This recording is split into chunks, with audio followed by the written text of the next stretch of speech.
Chloe, you are so welcome. Thank you. I'm so excited. I'm so excited you're here.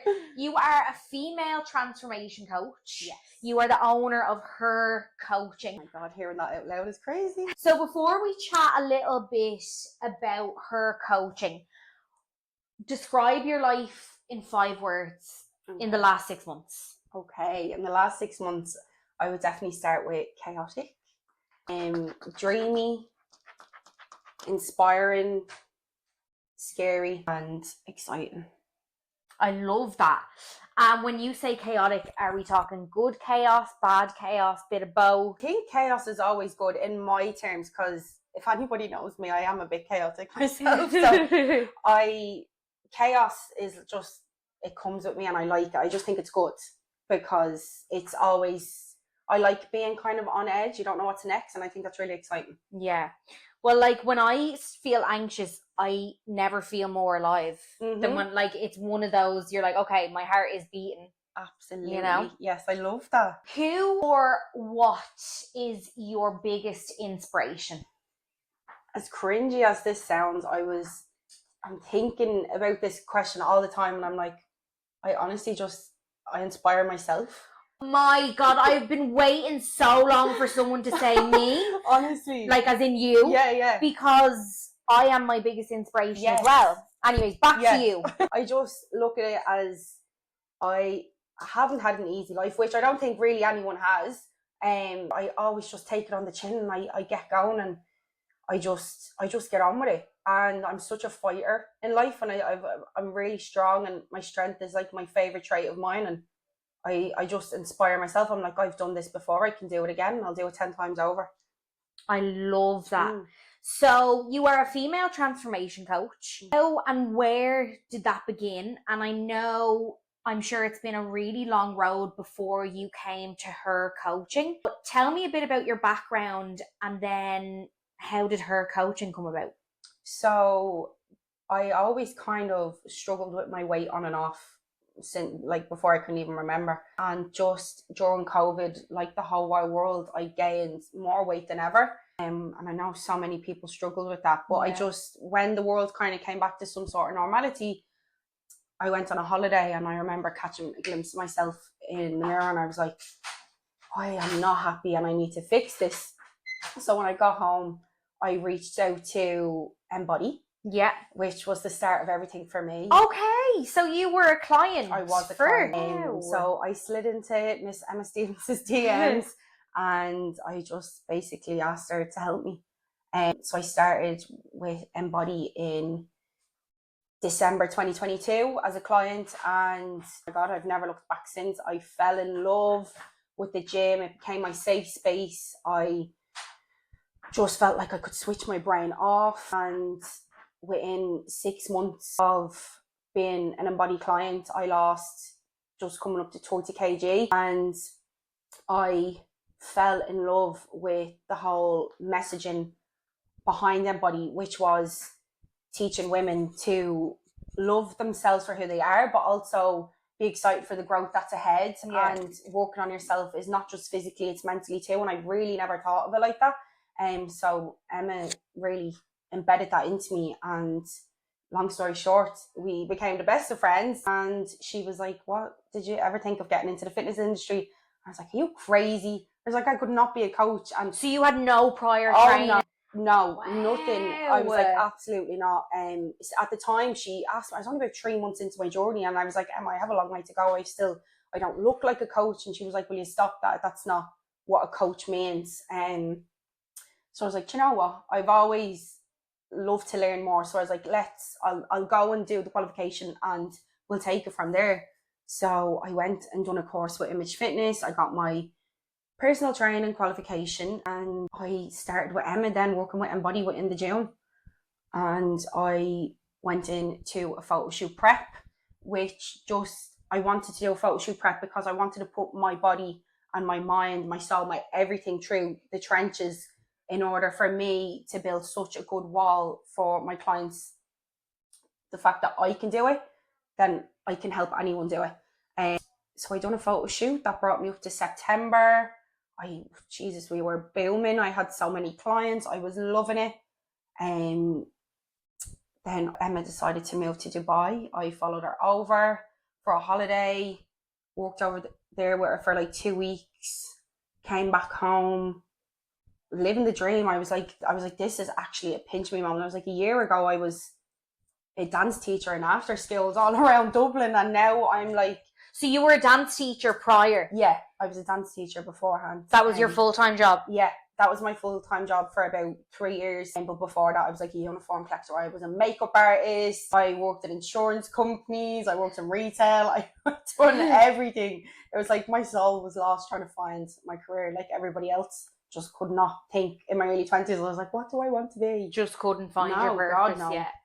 But when I just became a coach, that was my call. And I was like helping women not only feel comfortable in their skin, but find their true beauty and their confidence. And it's just it's your power. I feel like your confidence and your knowing who you are is your power, and it opens so many doors. And I'm literally a living example of that. I stepped into mine and my whole world just opened up, and I felt like the universe was just like, here you go, and handed me things left, right and centre. Now when I say handed, I worked for it, but that's how it feels when the universe is on your side.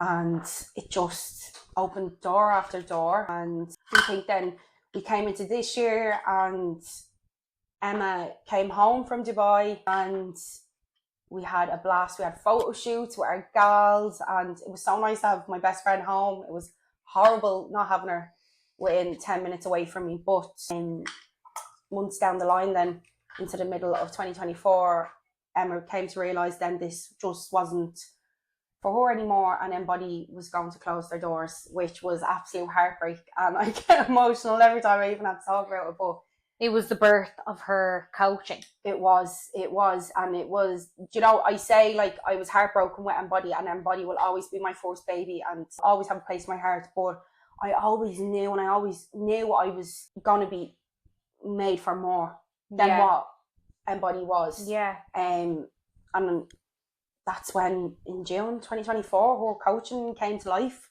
and I went out on my own and I opened my own business. And what a bloody milestone that was. I'm now 26, but at 25 years of age saying you open your own business, I think that's pretty cool. Like, so cool. Yeah. What does H.E.R stand for? Anything? It does. H.E.R stands for honour, power and resilience. I love it. Yeah.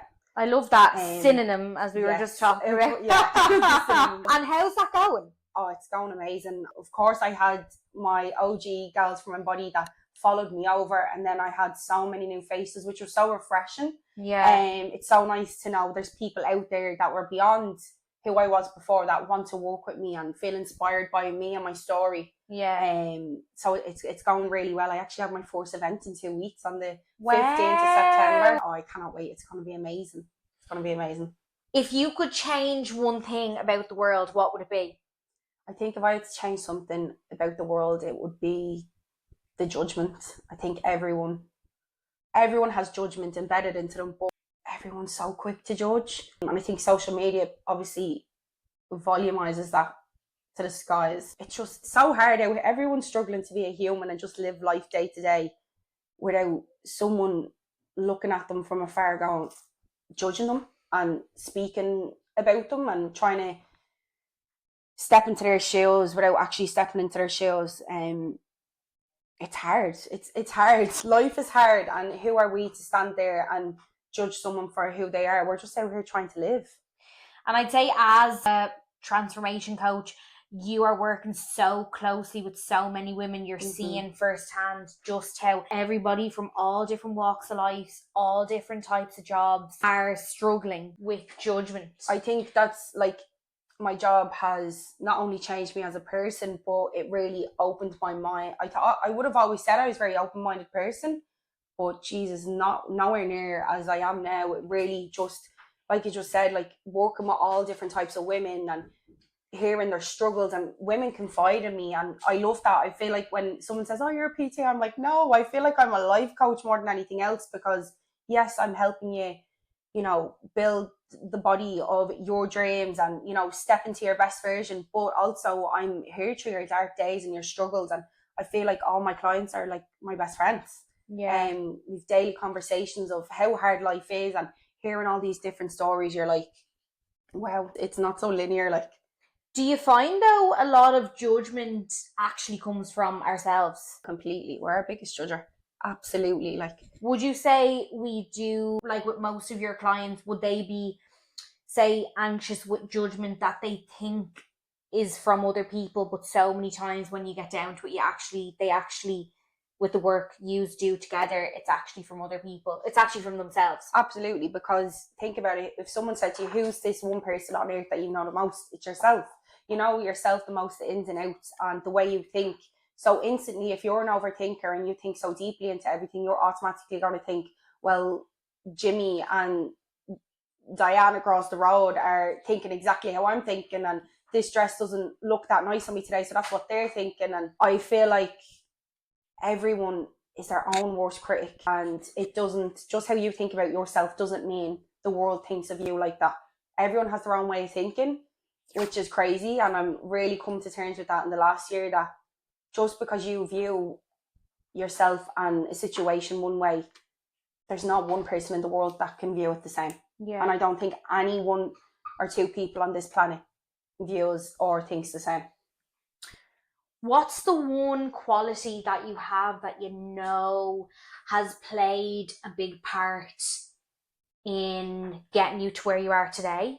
And then I also want to follow that up with, I want to ask you what quality or qualities you think Emma saw in you that said, even though she had so many different clients, you would be a great coach. Okay. I think the one quality of myself that I love is is my mouth. Love that. Shut up. And I honestly think that is what I'm not afraid.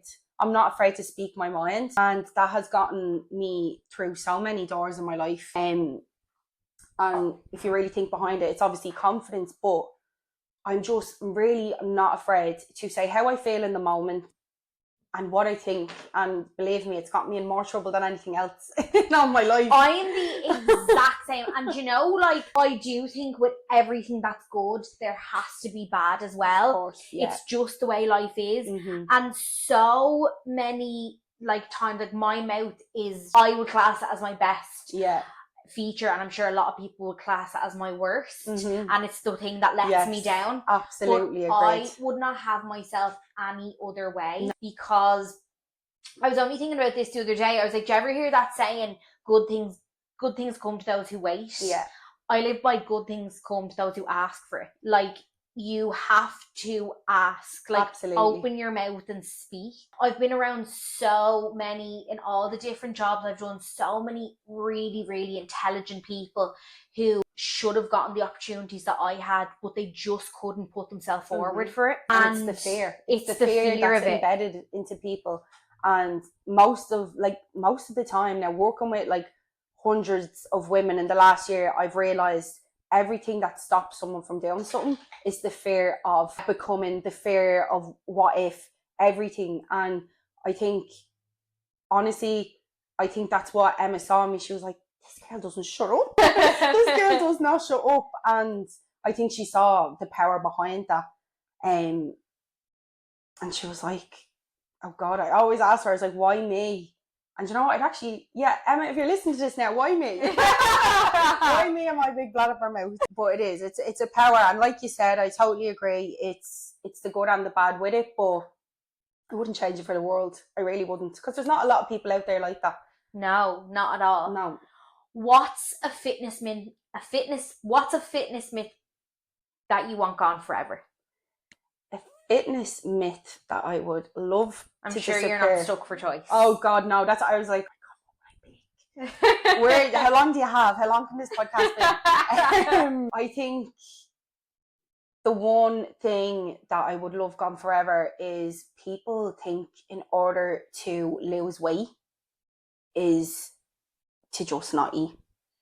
I know. I am a foodie, and I will always be a foodie, and I'm never going to change it. I love my food, and it's just the education. Do not take education from social media, please. If you are listening to this, please don't. Like, anyone can just press record on their phone and say whatever out there, but food is fuel, and in order to live and be happy and have balanced hormones, everything, I could go on forever, we need to be fed. And you eating 1,200 calories a day is not going to get you there. And we've just all done it. And we've all been there. Like, it's so sad. And it's so sad. And just when you start eating more and you move past that fear and you're like, I'm not piling on the weight. Yeah. Like, absolutely. And you're just like, it's so sad thinking back of all those days we were all just so freaking hungry. Absolutely. And just no need to like be. I would 100% have believed that, oh God, right, I have to eat really all calories in order to lose all my weight. And I'll never forget when I joined Embody and as a client and I got my meal plan, and I was like, what do you mean I'm eating 1,900 calories? I was like, absolutely not. I was like, I'm looking to lose weight. And Emma was just like, will you trust me, please? And I trust her, and we lost 40 kg, so clearly we're doing something right. So just eat. Food is good. It's all about balance. No food is too bad for you. You just need to balance it all out. Yeah, absolutely. What's a personal goal you're working on at the moment that you can tell us about? So up until now, I feel like I've whole coached in about 3 years. It's only been 3 months. But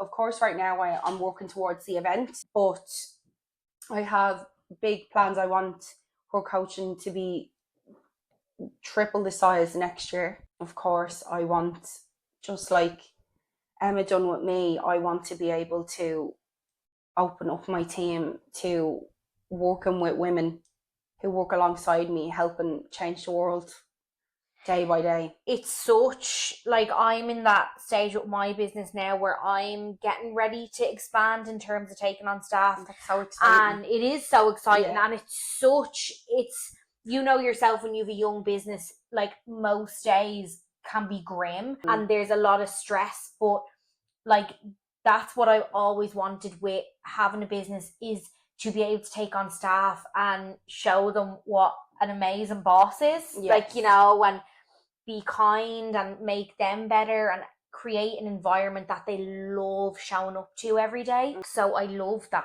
Yeah, it's like one of them things where it's like, this is such a great message and I want to share it with someone to help spread, because I am only one person and it's hard. You know yourself, being in a business on your own, it gets lonely. So I am only a business owner, like a wet day. So, but like, definitely this time next year, I will be expanding, and I'm putting it out there.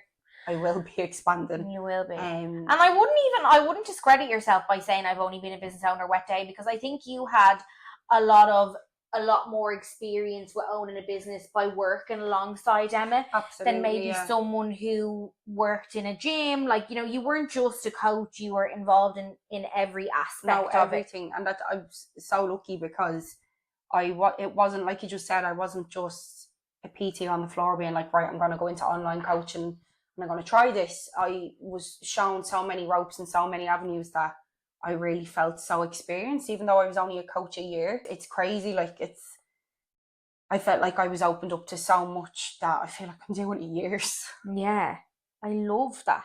And what is the best thing about owning your business? What's the thing you are enjoying the most? Because when you have a young business, like I said, the good is it can be very seldom. Mm-hmm. What is the thing that you are getting the most enjoyment out of right now? I think this is so bold of me to say, but I want to change the fitness industry. Yeah. I think it's so minuscule in the fact of minuscule of a way of thinking. There's so many room for so many people and so many opinions that I love the message I stand for, which is just be you. You don't have to look a certain way to be a certain someone. I could walk by a million people on the street and I'm sure people wouldn't go, she doesn't look like a PT. Yes, I'm not ripped, but I'm very healthy and I look after my body and I love my body and I love who I am and I know the ropes. I've been through it, so I can help X amount of women, and I want to just knock down that, what would the word be, like, barrier maybe? Yes, that barrier where it's like you have to look a certain way to come over and sit with us, basically. And I just want, if anyone is out there and is like, I would just love to do this, you don't need to look like social media. in order to do something. You can do it. And I think that's what I'm really enjoying, is spreading that message of women, just be whoever the hell you want to be. You don't have to look the part. You just have to feel it. And how do you manage, like with any business now, your social media content is such a big part of it. It's what people, it's your marketing, really. Yeah.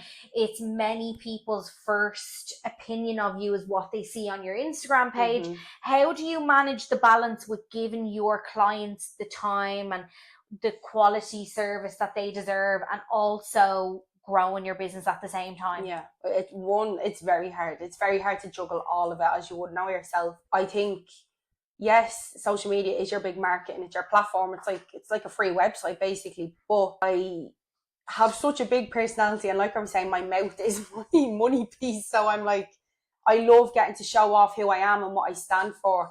What I do, I find it hard, and I was only having this conversation with someone last week. I'm like, how can I give my clients all of me that I want to, and also keep the business afloat and do all behind the scenes, but also do content? It's crazy. It's like, I don't think people realize how much goes on behind the scenes. Yeah. And I actually didn't even realize until I was fully alone in a business doing it. Yeah. I was like, me and Emma and Amy just bounced off each other. And I always think that is your coaching fully online? Fully online. Fully online. Only online, yeah. And that's what I always think of with a business that's fully online.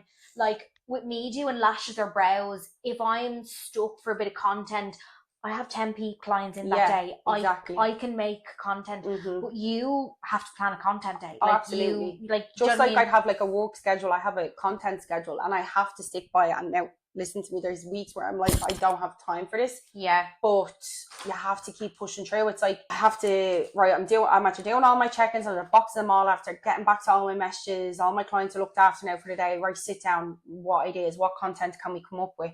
And honestly, it's hard, and it's hard as well to not get dragged into all the trends on social media. Really hard, especially when you're struggling with ideas. You're like, right, well, X, Y, and Z are doing this, so maybe I should be doing it too.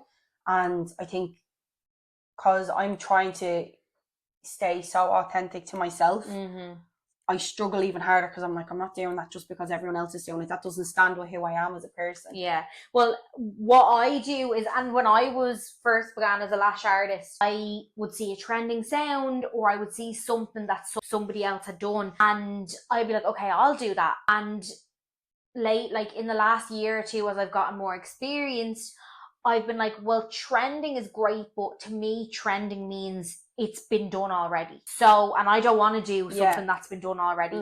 So how I stay trendy is I don't follow trends at all. Yeah. You know? And I love that, because a lot of people, when they hear people say, someone's done that, I don't want to do it, people kind of look at you to go, relax. Like, yeah, you don't have to be so different. But I've kind of always been like that since I'm a child. I didn't like to follow the crowd. I always like to stand out, and a lot of people thought that was like arrogance, but I see it as, I want to do something in order to make the world look at it differently.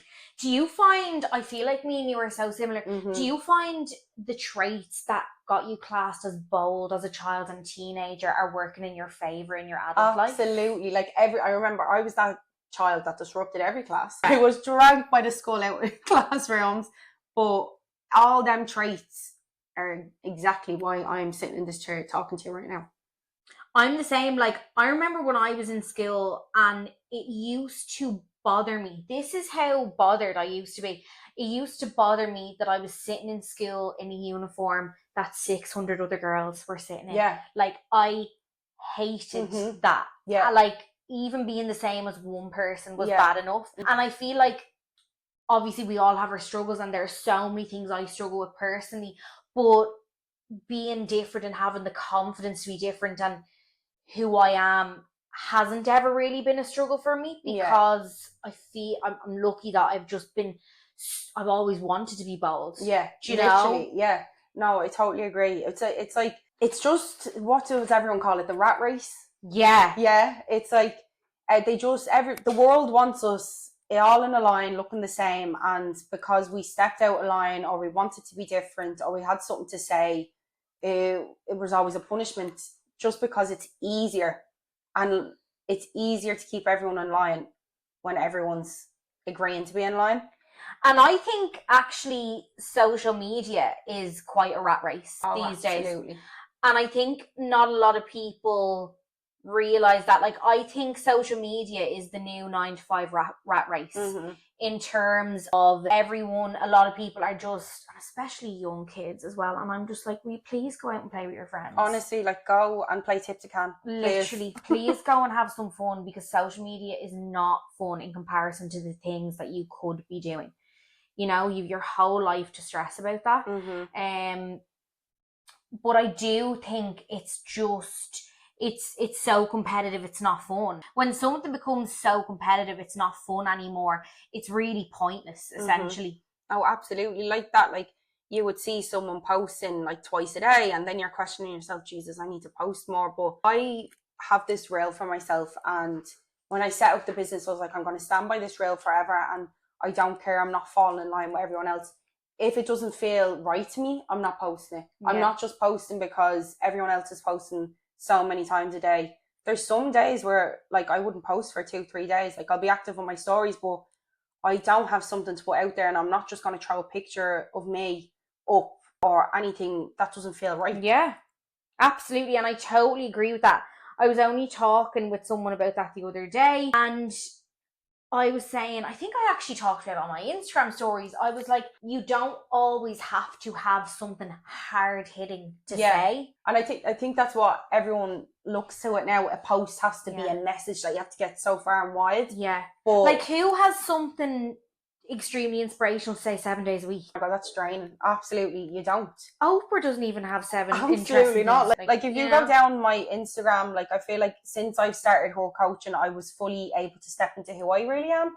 Like, obviously, embody, I was purely just me, but obviously that was Emma's baby, so I was always kind of behind Emma. Whereas now I'm at the forefront, and I'm kind of like, well, every day I'm not posting a big caption to everything, because people get it. It's not that deep. They get it. Yeah, not a big paragraph is not always necessary. Absolutely. How do you like to fill your cup back up when you're feeling burnt out or overworked? This is so cringy. No, it's not. So I'm with my fiance. You're engaged? Yes. I know. Oh God. But we're together 11 years next week, and he's just my safe space. So, like, when I want to switch off, I feel like, because I have such a big personality and the job that I'm in, I'm drained so easily. But with him, I think I don't need to try. I don't need to think. I feel like it's just him and my little 4-legged child bear, and just walking. We live like near fields, so just walking in the fields after dinner with the two of them is like just my favorite downtime. I love that. What is your favorite cheat meal? Oh my God. I love asking people this question. And actually, sorry, I shouldn't say cheat meal. Yes. I should say treat meal. Yeah. Or what do you call them? I need to find a word for it that I'm comfortable with saying. I don't even call them cheat meal. I don't know why I said that. Food. While we're on cheat meal, I hate that word. Yeah, more so I just said I'm really like, for when I take on a client, I love to heal their relationship with food, because I had an awful relationship with it, and it's something that should be enjoyed always. So when I feel like splashing out and going for all the flavors, we'll say, I like that. I love a dirty burger. I can't even pick which one I want. There's like, so many good ones out there. There really is. And you know how Instagrammable food is now? It's like, I just love it. But I'm such a foodie. I'd eat anything. I really would. You put anything in front of me and I'm like, give it to me. But my favourite burger, though, I think is Five Guys.